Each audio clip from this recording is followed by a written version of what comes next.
നമസ്കാരം, എല്ലാവർക്കും challenger ആപ്പിന്റെ teaching YouTube ചാനലിലേക്ക് സ്വാഗതം. നമ്മൾ ഇന്നത്തെ ക്ലാസ്സിൽ ചരിത്രമാണ് നോക്കുന്നത്. നമുക്കറിയാം, ഈ പറയുന്ന LP-UPക്ക് ആധുനിക ഇന്ത്യൻ ചരിത്രം പഠിക്കാനുണ്ട്. അപ്പോൾ നമ്മൾ ആധുനികം ഈ പറയുന്ന പുരാതന ചരിത്രം പഠിക്കാനുണ്ട്, അതായത് മധ്യകാലഘട്ടം നമുക്ക് പഠിക്കാനുണ്ട്, അതുപോലെ ഇതുകൊണ്ട് ആധുനിക ഇന്ത്യൻ ചരിത്രവും പഠിക്കാനുണ്ട്. അപ്പോൾ ആധുനിക ഇന്ത്യൻ ചരിത്രം നമ്മൾ പഠിപ്പിച്ചു പോകുന്നു. അപ്പോൾ ഏറ്റവും കൂടുതൽ നിങ്ങൾക്ക് വരുന്നത് ഇന്ത്യ ആഫ്റ്റർ ഇൻഡിപെൻഡൻസും സ്വാതന്ത്ര്യ സമര കാലഘട്ടം. ആ ഒരു കാലഘട്ടം ഉറപ്പായിട്ടും ഒരുപാട് ചോദ്യങ്ങൾ, INC-യുടെ രൂപീകരണം, അങ്ങനെ ഒരുപാട് കാര്യങ്ങൾ എന്ത് ചെയ്യാം വരാം, നിങ്ങൾക്ക് എക്സാമിന് ഉറപ്പായിട്ടും വരാം. അപ്പൊ ഇതിൽ നമ്മൾ ആദ്യം പറയാൻ പോകുന്നത് 1857 നടന്ന ഒന്നാം സ്വാതന്ത്ര്യ സമരമാണ്. വളരെ എനിക്കറിയാം, എല്ലാ പരീക്ഷയ്ക്കും ചോദിക്കാറുണ്ട്, മിക്ക പരീക്ഷകൾക്കും PSC-യുടെ പരീക്ഷകൾക്കും അതിനൊരു ചോദ്യം വരാറുണ്ട്. അപ്പൊ ആ ഒരു വീഡിയോ ആണ്, ജസ്റ്റ് അത് മാത്രമേ നമ്മൾ ഇന്നത്തെ വീഡിയോയിൽ പറയുന്നുള്ളൂ.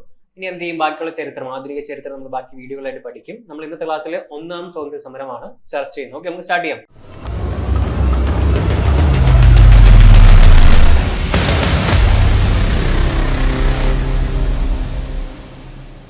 അപ്പോൾ ഒന്നാം സ്വാതന്ത്ര്യ സമരം നമുക്ക് നോക്കാം. ഒന്നാം സ്വാതന്ത്ര്യ സമരം വളരെ ഇമ്പോർട്ടന്റ് ആണ്. ഇന്ത്യയുടെ ഒന്നാം സ്വാതന്ത്ര്യ സമരം എന്നറിയപ്പെടുന്നത് 1857 വിപ്ലവം, അതിനെ ശിപ്പായി ലഹള എന്നും അറിയപ്പെടാറുണ്ട് കേട്ടോ. അപ്പൊ അങ്ങനെ പഠിച്ചിന് പൊക്കോ. അതായത് ഒന്നാം സ്വാതന്ത്ര്യ സമരം 1857 ഓക്കെ. ഇതിന് മുമ്പുള്ളതും ഇതിന് ശേഷമുള്ള ചരിത്രമൊക്കെ നമ്മൾ പഠിക്കും.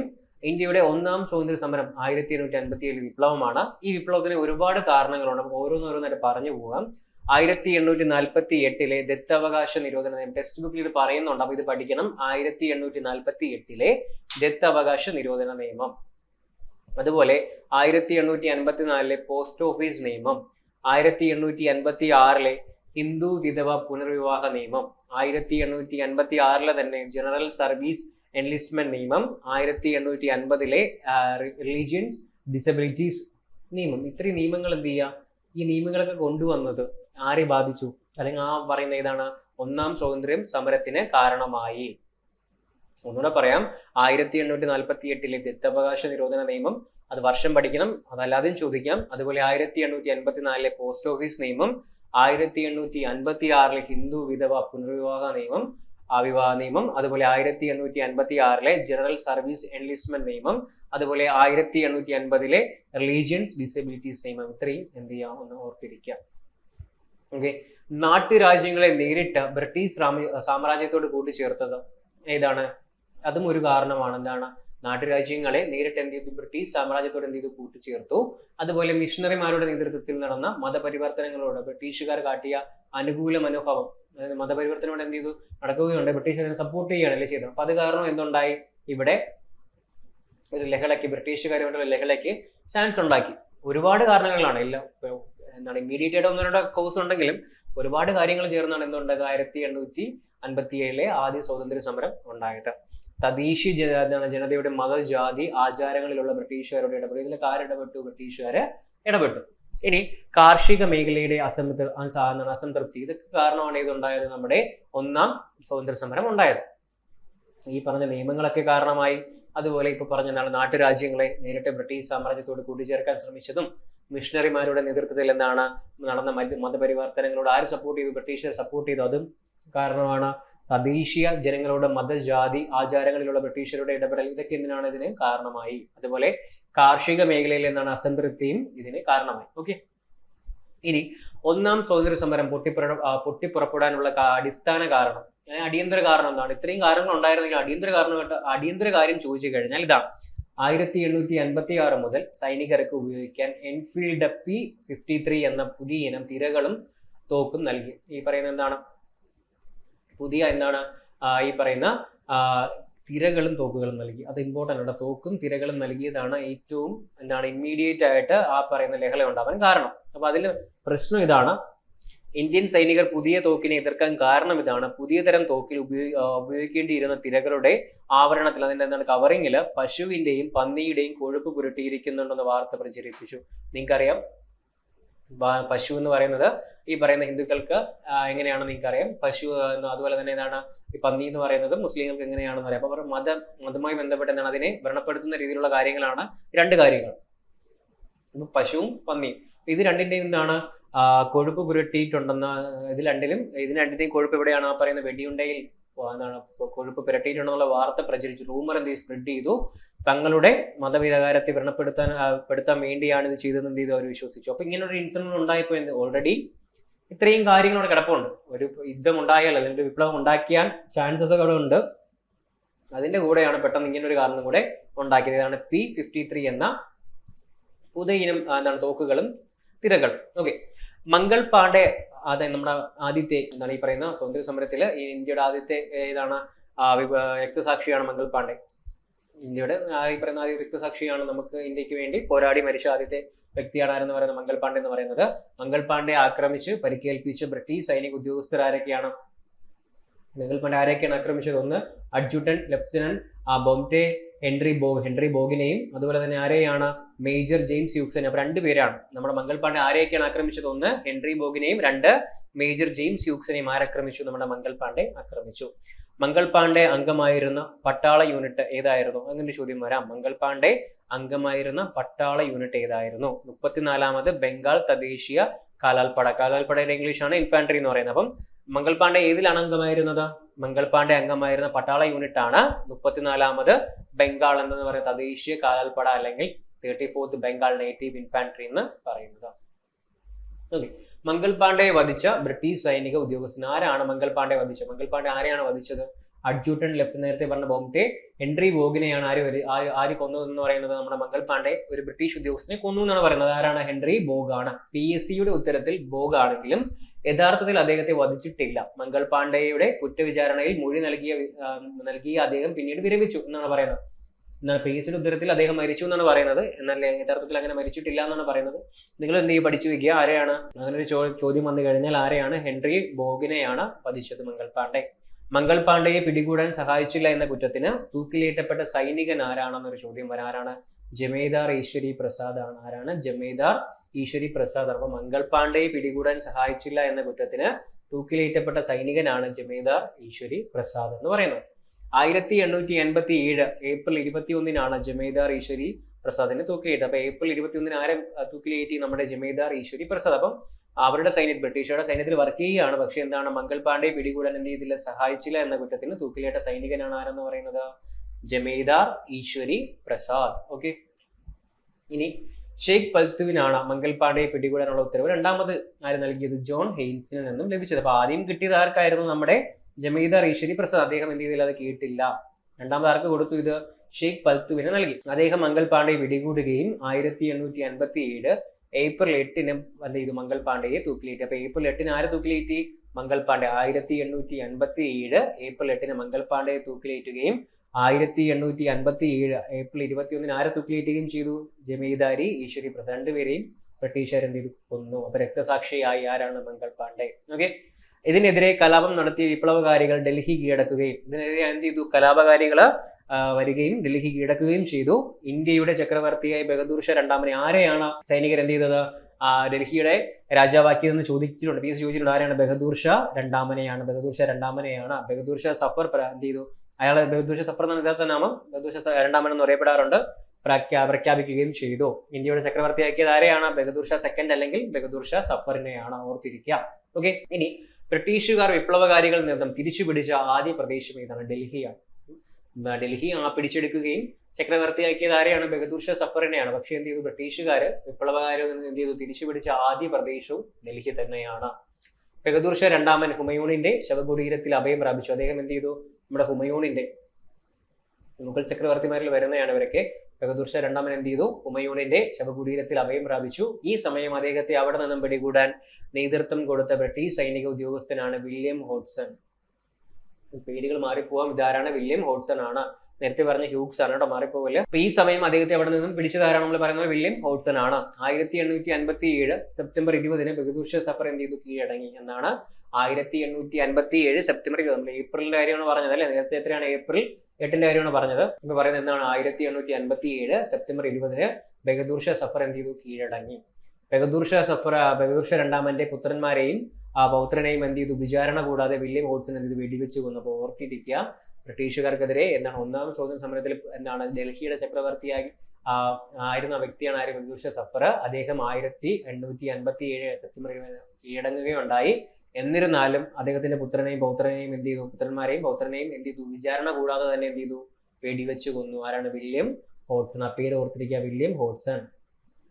ബഹദൂർ ഷാ രണ്ടാമനെ പിടികൂടി നാട് കടത്തിയ സ്ഥലം എങ്ങനെ അത് ചോദിക്കാറുണ്ട്. റംഗൂൺ, മ്യാൻമാറിലെ റംഗൂണിലേക്കാണ് ആരെ നാട് കടത്തിയത്? ബഹദൂർ ഷാ രണ്ടാമനെ നാട് കടത്തിയത്.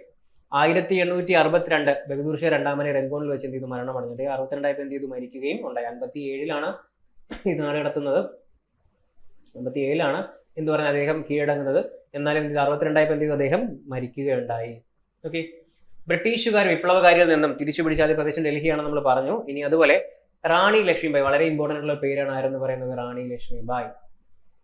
ദത്തവകാശ നിരോധന നിയമപ്രകാരം ഝാൻസി പിടിച്ചെടുക്കാൻ ബ്രിട്ടീഷുകാർ ശ്രമിച്ചപ്പോഴാണ് ഝാൻസി റാണി ഈ ഒരു യുദ്ധത്തിന് മുഖത്തേക്ക് എത്തുന്നത്.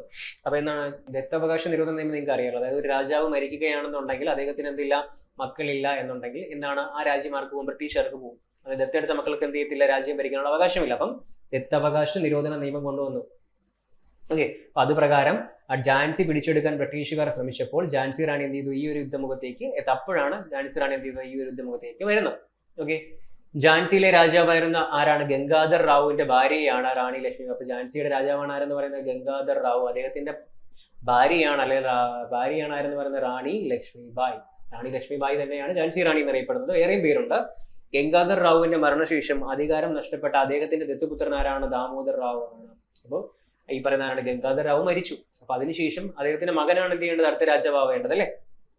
ബ്രിട്ടീഷുകാർ കൊണ്ടുവന്ന നയമാണ് എന്ന് പറയുന്നത് ഈ പറയുന്ന ദത്തവകാശ നിരോധന നിയമം. അപ്പൊ അതുപോലെ തന്നെ ഈ പറയുന്ന പോലെയാണ് ദാമോദർ റാവു എന്ത് ചെയ്തു? അദ്ദേഹത്തിന്റെ ദത്തുപുത്രനാണ്. നമുക്കറിയാം ഡൽഹൌസി കൊണ്ടുവന്നാണ് എന്ന് പറയുന്നത് ഈ പറയുന്ന ദത്തവകാശ നിരോധനം. അപ്പം ഈ പറയുന്ന ഒരു രാജാവ് മരിക്കുമ്പോൾ അദ്ദേഹത്തിന് എന്താണ്?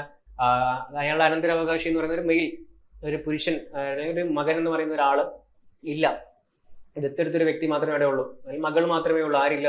ഒരു മകനില്ല എന്നുള്ള സംഭവം വന്നു കഴിഞ്ഞാൽ ആ രാജ്യമാർക്ക് ബ്രിട്ടീഷർക്ക് പോകും അല്ലെ? ആ ഒരു സംഭവമാണ് ഈ പറയുന്ന ദത്തവകാശ നിരോധന നിയമം വഴി ആര് കൊണ്ടുവന്നു? ഡൽഹൌസി കൊണ്ടുവന്നു. അപ്പൊ അങ്ങനെ ദാമോദർ റാവുവിന് എന്താവാൻ പറ്റിയില്ല? രാജാവാൻ പറ്റില്ല. ഈ സമയത്താണ് ആര് വരുന്നത്? നമ്മുടെ റാണി ലക്ഷ്മിബായി മുന്നോട്ട് വരുന്നത് അല്ലെ? ഝാൻസി റാണിയുടെ മറ്റു പേരുകൾ എന്തൊക്കെയാണ്? മനുബായി എന്നറിയപ്പെടുന്നത് ഝാൻസി റാണിയാണ്. മണികർണിക എന്നറിയപ്പെടുന്നതും റാണി ലക്ഷ്മിബായി എന്നൊക്കെ അറിയപ്പെടുന്ന ആര് തന്നെയാണ്? ഝാൻസി റാണിയാണ്. അപ്പൊ ഈ എല്ലാ പേരുകൾ അറിയപ്പെടുന്നത് ആരാണ്?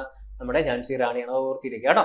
ഞങ്ങളുടെ കൈകളാൽ ഞങ്ങളുടെ ആസാദ് ഷാഹി, അതായത് സ്വതന്ത്ര ഭരണം, ആസാദ് ഷാഹി എന്ന് പറഞ്ഞാൽ സ്വതന്ത്ര ഭരണം നശിപ്പിക്കുകയില്ല എന്ന് അനുയായികളെ കൊണ്ട് പ്രതിജ്ഞ എടുപ്പിച്ച ഒന്നാം സ്വാതന്ത്ര്യ സമരത്തിലെ വിപ്ലവകാരി ആരെന്ന് ചോദിച്ചത് ഝാൻസി റാണിയാണ്. അതായത് ഞങ്ങളുടെ കൈകളാൽ ഞങ്ങളുടെ ആസാദ് ഷാഹി സ്വതന്ത്ര ഭരണം നശിപ്പിക്കുകയില്ല എന്ന് അനുയായികളെ കൊണ്ട് പ്രതിജ്ഞ എടുപ്പിച്ച ഒന്നാം സ്വാതന്ത്ര്യ സമരത്തിലെ വിപ്ലവകാരിയാണ് ഝാൻസി റാണി. ഝാൻസി റാണിയോട് ഏറ്റുമുട്ടിയ സൈനിക ഉദ്യോഗസ്ഥൻ ആരാണ്? ഹ്യൂഗ് റോക്സ് ആണ്. ചോദിച്ചിട്ടുണ്ട് കേട്ടോ, അതൊന്ന് പഠിക്കുക. ഹ്യൂഗ് റോക്സ് ആണ് ഝാൻസി റാണിയോട് ഏറ്റുമുട്ടിയത്. ഝാൻസി റാണിയുടെ കുതിരകളുടെ പേര് ഏതൊക്കെയാണ്? സാരംഗി, ബാദൽ, പവൻ. 3 എണ്ണം അതും ചോദിച്ചിട്ടുണ്ട് BC. സാരംഗി, ബാദൽ, പവൻ. ഈ 3 പേരുകൾ ഒന്ന് ഓർത്തിരിക്കുക. സാരംഗിയും ബാദലും പവനും ഓർത്തിരിക്കുക. ബാദൽ എന്ന കുതിരയെയാണ് ഝാൻസി റാണി യുദ്ധത്തിൽ ഉപയോഗിച്ചിരുന്നത്. ബാദലിനെയാണ് ഇവിടെ ഉപയോഗിച്ചിരുന്നത്? യുദ്ധത്തിൽ യൂസ് ചെയ്തിരുന്നത്. 1858 ജൂൺ 18 ഝാൻസി റാണി ഗോളിയോറിൽ വെച്ച് എന്ത് ചെയ്തു? വീരമൃത്യു വരിച്ചു. അപ്പൊ അത് ഏറ്റുമുട്ടുകാരുമായിട്ടാണ് ഹ്യൂഗ് റോക്സുമായിട്ടാണ്. 1858 ജൂൺ 18 ഝാൻസി റാണി ഗോളിയോറിൽ വെച്ച് എന്ത് ചെയ്തു? വീരമൃത്യു വരിച്ചു. അപ്പൊ വളരെ ഇമ്പോർട്ടന്റ് ആയിട്ടുള്ള ഒരാളാണ് ആരെന്ന് പറയുന്നത്? നമ്മുടെ ഝാൻസി റാണി എന്ന് പറയുന്നത്. ഇപ്പൊ ഇന്ത്യൻ നാഷണൽ ആർമിയുടെ വിമൻ ബറ്റാലിയൻ അറിയപ്പെടുന്ന പേര് എന്താണ്? ഝാൻസി റാണി റെജിമെന്റ് എന്നാണ്. ഝാൻസി റാണി റെജിമെന്റ് എന്നാണ്. അതുപോലെ തന്നെ Lakshmibai national institute of physical education സ്ഥിതി ചെയ്യുന്നത് ഗോളിയോറിൽ. അപ്പം Lakshmibai national institute of physical education സ്ഥിതി ചെയ്യുന്നത് എവിടെയാണ്? ഗോളിയോറിലാണ്. ഗോളിയോറിലാണ് ആര് വീരമൃത്യു വരിച്ചത്? ഝാൻസി റാണി വീരമൃത്യു വരിച്ചത്. അതുപോലെ തന്നെ ഝാൻസി റാണിയെ മറൈൻ നാഷണൽ പാർക്ക്, മറൈൻ എന്ന് പറയുമ്പോൾ നിങ്ങൾക്ക് അറിയാം എവിടെയായിരിക്കും? ഐലൻഡ് ആയിരിക്കും അല്ലെ? ആൻഡമാനാണ് കേട്ടോ. അപ്പൊ ഝാൻസി റാണി മറൈൻ നാഷണൽ പാർക്ക് സ്ഥിതി ചെയ്യുന്നത് എവിടെയാണ്? ആൻഡമാനിലാണ് ഝാൻസി റാണി മറൈൻ നാഷണൽ പാർക്ക് സ്ഥിതി ചെയ്യുന്നത് കേട്ടോ. ഓക്കെ. അപ്പൊ നമുക്ക് ഇത്രയും ഝാൻസി റാണി ഒന്നുകൂടെ പറയാൻ വളരെ ഇമ്പോർട്ടന്റ് ആണ്. അതായത് റാണി ലക്ഷ്മിബായി എന്ന് പറയുന്നത് ദത്തവകാശ നിരോധന നിയമപ്രകാരം ഝാൻസി പിടിച്ചെടുക്കാൻ ബ്രിട്ടീഷുകാർ ശ്രമിച്ചപ്പോഴാണ് ആരെത്തുന്നത്? ഝാൻസി റാണി യുദ്ധമുഖത്തേക്ക് എത്തുന്നത്. കുതിരപ്പുറത്തേക്കാണ് വരുന്നത്. അപ്പൊ കുതിരപ്പുറം 3 എണ്ണം. കുതിര ഏതൊക്കെയാണെന്ന് ഒന്ന് മനസ്സിലാലോചിച്ച് നോക്കുക. ഝാൻസിയിലെ രാജാവായിരുന്ന ഗംഗാധർ റാവുവിന്റെ ഭാര്യയാണ് റാണി ലക്ഷ്മിബായി. ഗംഗാധർ റാവുവിന്റെ മരണശേഷം അധികാരം നഷ്ടപ്പെട്ട അദ്ദേഹത്തിന്റെ ദത്തുപുത്രനാരാണ്? ദാമോദർ റാവു ആണ്. ഡൽഹൌസിയാണ് ദത്തവകാശ നിരോധന നിയമം കൊണ്ടുവരുന്നത്. ഝാൻസി റാണിയുടെ മറ്റു പേരുകളാണ് മനുഭായ്, മണികർണിക, റാണി ലക്ഷ്മിബായി. ഞങ്ങളുടെ കൈകളാൽ ഞങ്ങളുടെ ആസാദ് ഷാഹി അല്ലെങ്കിൽ സ്വതന്ത്ര ഭരണം നശിപ്പിക്കുകയില്ല എന്ന് അനുയായികളെ കൊണ്ട് പ്രതിജ്ഞ എടുപ്പിച്ച ഒന്നാം സ്വാതന്ത്ര്യ സമരത്തിലെ വിപ്ലവകാരിയാണ് ആര്? ഝാൻസി റാണി. അതുപോലെ തന്നെ ഝാൻസി റാണിയോട് ഏറ്റുമുട്ടിയ സൈനിക ഉദ്യോഗസ്ഥൻ ഹ്യൂഗോ റോക്സ് ആണ്. ഝാൻസി റാണിയുടെ കുതിരകളുടെ പേര് എന്തൊക്കെയാണ്? സാരംഗി, ബാദൽ, പവൻ എന്നൊക്കെയാണ്. ബാദൽ എന്ന കുതിരയെയാണ് ഝാൻസി റാണി യുദ്ധത്തിൽ എന്ത് ചെയ്തിരുന്നത്? ഉപയോഗിച്ചിരുന്നത്. 1958 ജൂൺ 18 ഝാൻസി റാണി എന്ത് ചെയ്തു? ഗോളിയാറിൽ വെച്ച് വീരമൃത്യു വരിച്ചു. ഇനി ഇന്ത്യൻ നാഷണൽ ആർമിയുടെ വിമൻ ബറ്റാലിയൻ അല്ലെങ്കിൽ അറിയപ്പെടുന്ന പേര് എന്താണ്? ഝാൻസി റെജിമെന്റ് എന്നാണ്. ലക്ഷ്മിബായി അതിൽ അംഗമായിരുന്നു. ഈ ഝാൻസി റെജിമെന്റിൽ അംഗമായിരുന്നു ആരെന്ന് പറയുന്നത് നമ്മുടെ ക്യാപ്റ്റൻ ലക്ഷ്മി. മലയാളം നമുക്ക് പഠിക്കാനുണ്ടായിരുന്നു. INA കേരളത്തിലുള്ള വ്യക്തിയാണ്. ഈ നമ്മുടെ സുഭാഷ് ചന്ദ്രബോസിന്റെ നേതൃത്വത്തിലുണ്ടായിരുന്ന INA ലേഡി വിമൻ വിംഗ് ഉണ്ടായിരുന്നു. അതിന്റെ പേരാണ് ഈ പറഞ്ഞ ഝാൻസി റാണി റെജിമെന്റ് എന്ന് പറയുന്നത്. ഇന്ത്യൻ നാഷണൽ ആർമി അതിന്റെ ക്യാപ്റ്റൻ ആയിരുന്നു ക്യാപ്റ്റൻ ലക്ഷ്മി. കേരളത്തിലുള്ള വ്യക്തിയാണ്. ഓക്കെ. അതുപോലെ Lakshmibai national institute of physical education സ്ഥിതി ചെയ്യുന്നത് എവിടെയാണ്? ഗോളിയോറിലാണ്. ഝാൻസി റാണി മറൈൻ നാഷണൽ പാർക്ക് സ്ഥിതി ചെയ്യുന്നത് എവിടെയാണ്? ആൻഡമാനിലാണ്. 1857 യുദ്ധത്തിന്റെ ബുദ്ധി കേന്ദ്രം എന്നറിയപ്പെടുന്നത് ആരാണ്? നാനാ സാഹിബാണ്. അത് പഠിച്ചു വയ്ക്കുക. നാനാ സാഹിബാണ്. പേഷ്യ ബാജിറാവു സെക്കൻഡിന്റെ ദത്തുപുത്രനാണ് ആരെന്ന് പറയുന്നത്? നാനാ സാഹിബ്. നിങ്ങൾക്ക് അറിയാം, ദത്തുപുത്രനാകുമ്പോൾ എന്ത് കാണത്തില്ല? അടുത്ത രാജാവാനുള്ള പദവി കാണില്ലേ? ദത്താവകാശ നിരോധന നിയമം ഇവിടെ കൊണ്ടുവന്നു. അപ്പൊ 1857 യുദ്ധത്തിന്റെ ബുദ്ധി കേന്ദ്രം ആരാണ്? നാനാ സാഹിബാണ്. പേഷ്യ ബാജിറാവു സെക്കൻഡിന്റെ ദത്തുപുത്രനാണ് ആരെന്ന് പറയുന്നത്? നാനാ സാഹിബ് എന്ന് പറയുന്നത്. നാനാ സാഹിബിന്റെ പെൻഷൻ നിഷേധിച്ചതാണ് നാനാ സാഹിബിനെ ഈ യുദ്ധത്തിലേക്ക് കടന്നു വരാൻ പ്രേരിപ്പിച്ചത്. കാൺപൂരിൽ നടന്ന ഉപരോധത്തിലും കൂട്ടക്കൊലയ്ക്കും, ഈ പറഞ്ഞ കാൺപൂരും അതുപോലെ തന്നെ അവിടെ നടന്ന എന്താണ്? ഉപരോധത്തിലും കൂട്ടക്കൊലയ്ക്കും എന്താണ്? ബിപിൻകർ കൂട്ടക്കൊല എന്നറിയപ്പെടുന്നത്. അതിനറിയപ്പെടുന്ന പേരെന്താണ്? ബിപിൻകർ കൂട്ടക്കൊല എന്നാണ്. ഇതിന് നേതൃത്വം കൊടുത്തത് ആരാണ്? നാനാ സാഹിബാണ്. ബിപിൻകർ കൂട്ടക്കൊലയ്ക്ക് നേതൃത്വം കൊടുത്തത് ആരാണ്? നാനാ സാഹിബാണ്. കാൺപൂരിൽ നടന്ന ഉപരോധത്തിനും കൂട്ടക്കൊലയ്ക്കും നേതൃത്വം കൊടുത്ത ആരാണ്? ഈ പറയുന്ന അവിടെ നടന്ന കൂട്ടക്കൊലയാണ് വിളിക്കുന്ന പേരാണ് ബിപിൻകർ കൂട്ടക്കൊല. അപ്പൊ അതിന്റെ നേതൃത്വം എടുത്ത വ്യക്തി ആരാണ്? നാനാ സാഹിബാണ്. ഇനി വിപ്ലവം പരാജയപ്പെട്ടതിനെ തുടർന്ന് നാനാ സാഹിബ് എന്ത് ചെയ്തു? നേപ്പാളിലേക്ക് അഭയം തേടി. അതുപോലെ നാനാ സാഹിബിന്റെ സൈനിക മേധാവിയായിരുന്നു താന്തിയ തോപ്പി. അത് ഇമ്പോർട്ടന്റ് ആണ്. ആരാണ്? താന്തിയ തോപ്പിയെ പഠിക്കേണ്ടതാണെന്നാണ്. നാനാ സാഹിബിന്റെ സൈനിക മേധാവിയായിരുന്നു താന്തിയ തോപ്പി.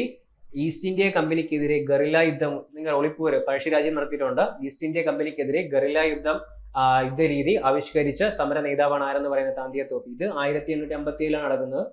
മറ്റത് 1805 കാലഘട്ടം അല്ലെങ്കിൽ 1793 മുതൽ ഇങ്ങോട്ടാണ് പഴശ്ശി യുദ്ധം നടക്കുന്നത്. ആ ഒരു കാലഘട്ടത്തിൽ എന്ത് ചെയ്തു? ബ്രിട്ടീഷുകാർക്ക് നമ്മൾ എന്ത് ചെയ്തിട്ടുണ്ട്? ഗറില്ല യുദ്ധമുറ അഭ്യസിച്ചിട്ടുണ്ട്. താന്തിയ തോപ്പിയെ പരാജയപ്പെടുത്തിയ ബ്രിട്ടീഷ് സൈനാധിപൻ ആരാണ്? സർ കോളിൻ ക്യാമ്പൽ ആണ്. അത് ഇമ്പോർട്ടൻ്റ് ആണ്. ഓരോ ആൾക്കാരെയും പഠിക്കുക. ഓരോ ആൾക്കാരും ചോദിക്കും.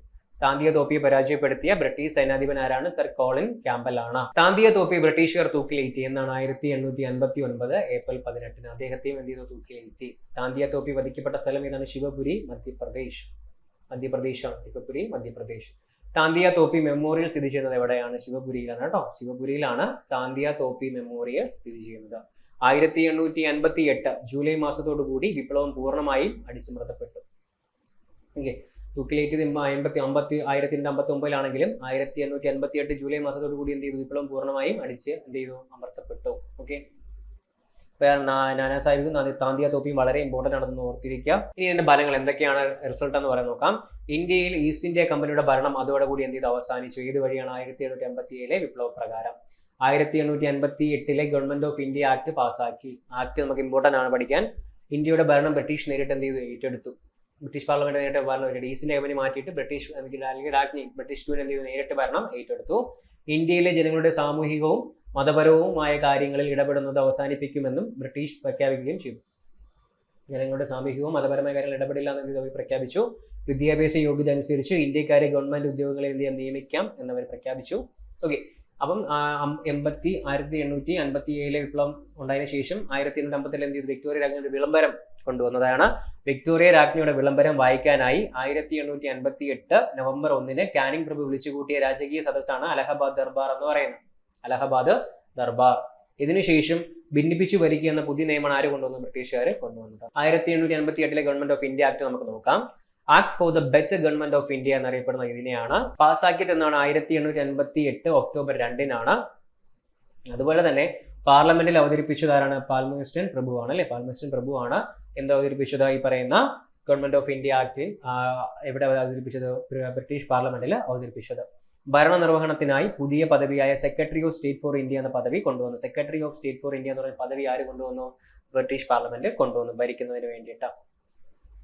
ഭരണനിർവഹണത്തിനായി പുതിയ പദവിയായി സെക്രട്ടറി അത് കൊണ്ടുവന്ന് പറഞ്ഞു. അപ്പൊ secretary of state for India ആകുന്ന ആദ്യ വ്യക്തി ആരാണ് എന്നൊരു ചോദ്യം വരും. ആരാണ്? എഡ്വേർഡ് ഹെൻറി സ്റ്റാലിൻ ആണ്. Edward Henry Stalin.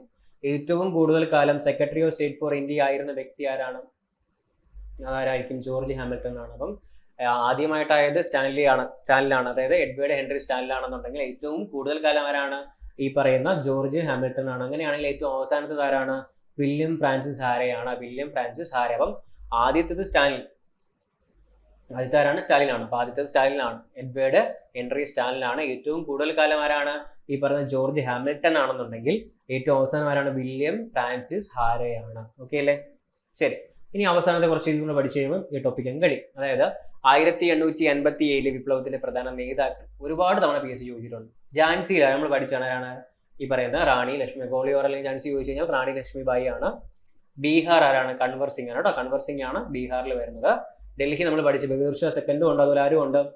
General Bakht ഖാനും ഉണ്ട്. അതൊന്ന് ഓപ്ഷനിൽ ഏതാണോ അത് മാത്രം എഴുതുക. കാൺപൂർ നമ്മൾ പഠിച്ചെടുത്ത താന്തിയ തോപ്പിയാണ്. അതുപോലെ ആരും ഉണ്ട്? നാനാ സാഹിബും ഉണ്ട്. ഫൈസാബാദ് ആരാണ്? അഹമ്മദുള്ളയാണ് കേട്ടോ. മൗലവി അഹമ്മദുള്ളയാണ് ഫൈസാബാദ്.